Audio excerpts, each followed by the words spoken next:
Welcome back to Crux Stationalis, the Roman Station Church network. Today, on the Saturday after the second Sunday of Lent, we find ourselves at the Lenten Roman Station Church of Santi Marcellino e Pietro al Laterano, or Saints Marcellinus and Peter at the Lateran.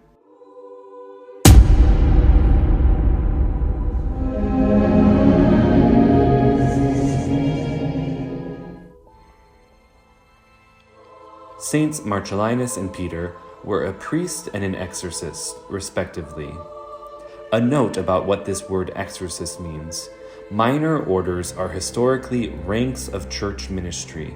The church distinguishes between the major orders, priest, including the bishop, deacon and subdeacon, and four minor orders, acolyte, exorcist, lector, and porter, in descending order. These rituals, which confer sacramentals upon the tonsured seminarian and religious, are intended to prepare a man step by step to ascend towards the altar, bringing him with each ordination closer to the sacred mysteries of the altar. It is the means for the Church to slowly and thoroughly prepare a man for such the high dignity of standing in persona Christi at the altar, calling him with each step to greater perfection in his exterior and interior life, conforming him to Christ the High Priest.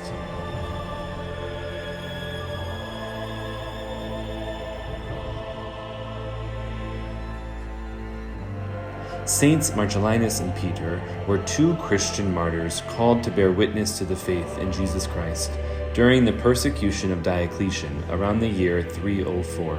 Diocletian, emperor from the years 284 to 304, was convinced that Christianity was an obstacle to the work of reconstruction initiated in the various sectors of life of the Roman Empire. He adopted a series of repressive measures that struck Christian communities with violence, and thus martyrdom, like that of Saints Marcellinus and Peter. The first church was built on this site by Pope Siricius in the 4th century, close to the Via Labicana catacombs of Marcellinus and Peter. The church had an adjoining hospice, which became a center for pilgrims, and the church was restored by Pope Gregory III in the 8th century. It has been listed as one of the Lenten Roman Station Churches since the end of the 6th century. In the 9th century, the remains of Saints Marcellinus and Peter were transferred from the catacombs here to a church in Germany. When the church here was rebuilt in the year 1256 by Pope Alexander IV, the relics of the martyrs were returned. As is customary for the Roman Station Church itinerary, the relics of the church are brought out and placed on the high altar or various side altars to be given reverence by the faithful. The present church is the result of Pope Benedict XIV's reconstruction in 1751. The cube-shaped exterior is divided by pilaster strips in the neoclassical style, but with a Baroque element of the dome influenced by the architecture of Borromini. To the left of the sanctuary stands the Chapel of Reconciliation, the Chapel of the Crucifix.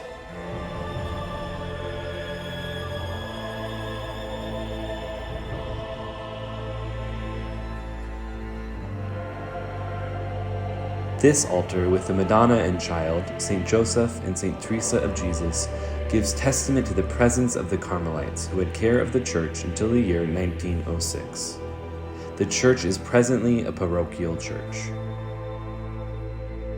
Now I recount a story from when I studied in Rome for a semester in 2011. On October 15th, a tragic event occurred. This group, called the Black Bloc, made their way from Piazza della Repubblica and passed this very church. In the course of their protest, they destroyed a crucifix and this statue of Our Lady. In the neighborhood where I was living at the time, there were signs immediately put up calling for Romans to make reparation. The protest resulted in cars being set on fire and windows and storefronts smashed in, and the destruction you see, which resulted in even blasphemous vandalism. A result which can only come from disorder and the passions of man being unrestrained. To counter this Black Bloc, the response of reparation was known as the White Bloc. The Roman response, As we have seen throughout this Roman Station Church itinerary at St. Mary Major with Salus Populi Romani, the many mosaics we have seen, the Roman response is always to turn to Our Lady. Without her, without true devotion to her, we see the destruction that comes from living a life of following one's passions, moving from one worldly delight to the next, things that will all pass, vanities that will fade, delights that vanish as soon as they arise. And how much more do we have to make reparation? I give you one example of blasphemy from those who live with their heads turned down, consumed by worldly desires and preoccupations, a pity and sorrow in life without Our Lady, without our Lord. We Christians have this season of Lent, this day, tomorrow, to make steps of piety, especially in devotion to Our Lady. She never leads her children astray.